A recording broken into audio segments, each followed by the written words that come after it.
dic Patrícia, tinc 8 anys i visc a Linyola. Avui us explicaré una mica d'un llibre que m'agrada molt. Es diu Abril és nom de primavera. L'autora es diu Núria Prats, l'il·lustrador és Òscar Jube, l'editorial Animalibres. Aquest conte tracta sobre una nena i la seva família van a l'aeroport a buscar un noi polonès.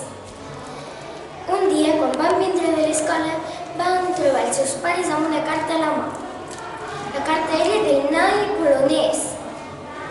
Aquest llibre m'agrada molt perquè té moltes aventures.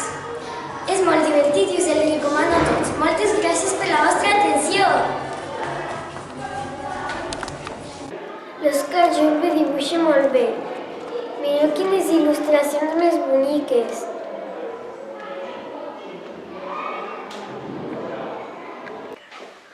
Que guai, la formiguera fa 100 anys!